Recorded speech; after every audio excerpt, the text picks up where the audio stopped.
Welcome to Children Can Cook. Today I'm having some children with me to discuss on kitchen cleanliness and safety tips.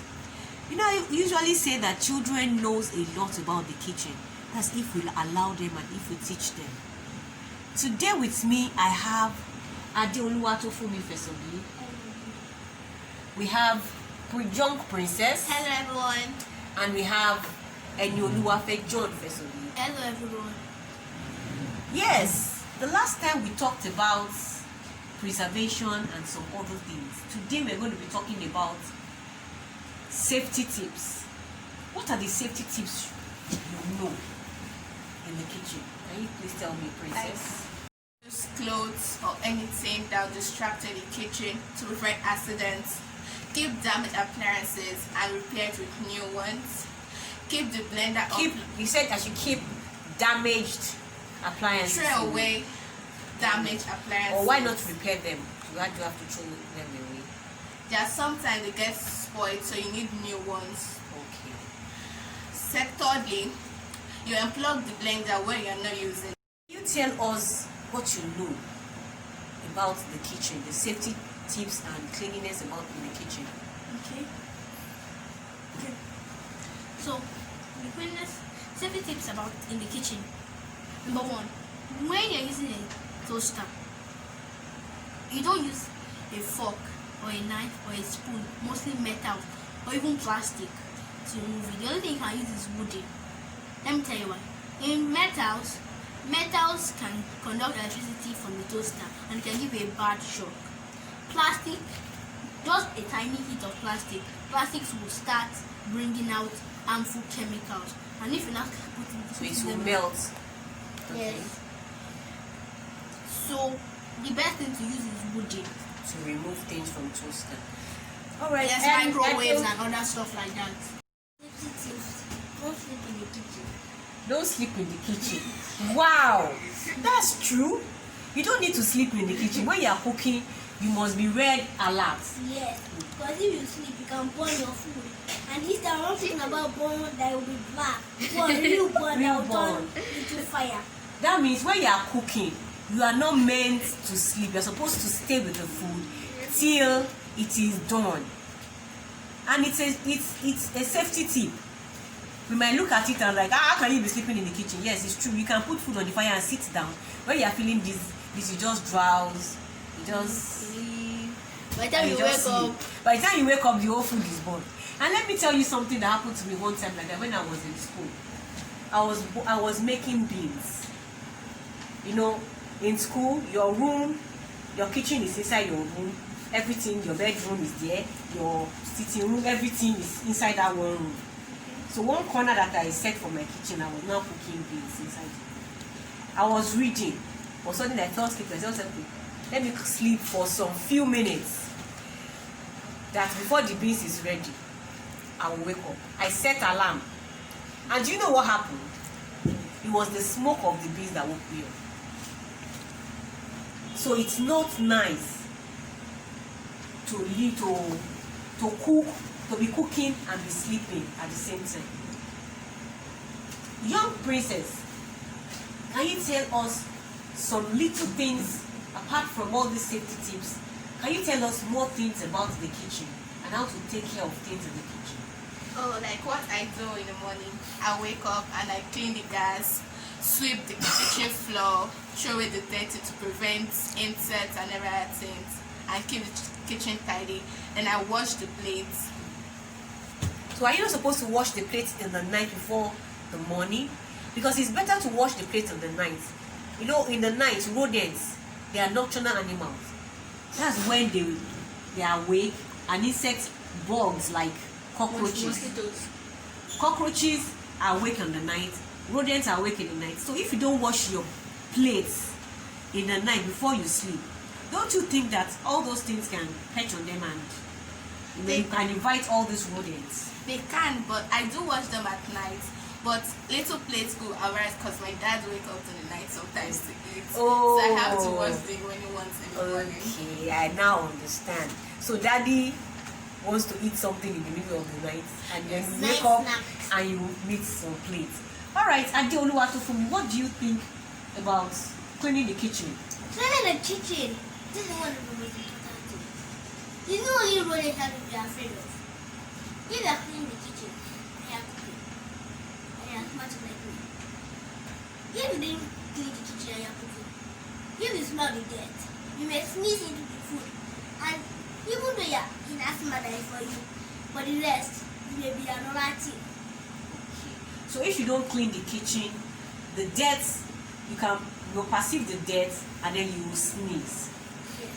So the dirt can make you sneeze, especially for asthma Patients. children or patients. So dirt can make you to have some reaction and then you sneeze. And then when you sneeze, especially when you sneeze unconsciously, or maybe your two hands are so full, you can't do like this because your hands are full. And then at the end of the day, what happens? You are sneezing into the food and you are contaminating the food. And right, that's a everybody good one. else. Yes, that means you are not transferring the bacteria into and the food. not the normal sneeze for asthma will be something like yes, it will not be a bad infection on other people. That's good. Enioluwafe John Fesobi, Yes. can you tell us any other thing that you know about cleanliness in the kitchen? Cleanliness in the kitchen will help us. We don't look, most of the time we look at rodents, but some other things may come to the kitchen, especially if you are living in a site that is very close to the wild, that has a bush at the back. Things like snakes may come because your kitchen is untidy and they will see the food to eat. Animals can enter the kitchen apart from our rats. Okay, so apart from the rodents, the rats, other rodents too, apart from rats, other rodents too can enter the kitchen and want to feast on the food that is in the kitchen that is left over. All right, young princess, I like that name, young princess. It's very nice when children like to change their name and make themselves feel like, yes, I'm young. My advice to children at home about this precaution is that they stay away from sharp objects like knives, because sometimes children don't know about these things and they can play with it, so which can also lead to domestic accidents. And parents, please use child lock for any appliances that could also cause accidents and medications from children. And also, there is a knife for children. You can use the knife for children for them to use to cut things in the house. There is scissors for children. They can use that one to cut. You don't have to use the sharp ones to cut. You don't have to use the one for the adults that has metals and that is very sharp. There are a lot of things that are out there for children so that they can learn how to do all these things. Adeoluwatofunmi, what do you want to say to our viewers at home? Well, viewers at home, all this crazy cleanliness, there's one thing that none of us go through. None of us go through. Wait, if we leave the place dirty and there's paper on the floor, and there's all flammable things on the floor, and you're cooking, you're not fall asleep. Instead, when the smoke starts coming, you now burn something, and it now keeps on going that way, and your whole kitchen is now burnt down. Okay, so you're saying that when we are cooking in the kitchen, we should keep away from flammable things. Yes. And what we use in cooking around here is safety stove. Yes. And the safety stove does not doesn't explode, and it doesn't catch fire like that. Once it burns wherever it is, and it dies off. It doesn't burn anyhow. That's why it's very advisable for us to allow our children to use safety stove. Because when we are using safety stove, we can be rest assured that the children can cook without even our supervision, because they won't spill the soda. Even if they spill the gel that is used to cook, it does not explode. It just burns and it goes off like that. It's not like gas that explodes. Yeah, Enioluwafe John Fesobi, what do you want to say to the kids at home? Follow our safety guidelines, and if you are not able to cook something, ask for help. Every time that you can cook something, sometimes you need parent guidance. Thank you. Children's mouth. about the kitchen safety and cleanliness. Let's endeavor to help our children with all this cleanliness and all this stuff. The more we teach them, the more they know. If we don't teach them, they won't know. There's this book of mine, Culinary Tips and Ethics. All those things that I have said here, they are inside, and many more. You will see a lot of things about the kitchen etiquette and kitchen safety and so many other things. You will get them here. You can get them for your children, and they will learn a lot from it. Because when we are taking the children to the kitchen, we need to let them know the rules, the do's and the don'ts of the kitchen. Thank you. I'd like to appreciate my children for coming online today, on the show today. Adeoluwatofunmi, Professor B.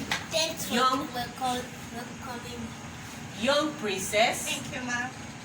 And Enioluwafe, John, Professor B. Thanks for calling me. Thank you. And till we meet next time, I'm saying children can cook. Bye. Bye.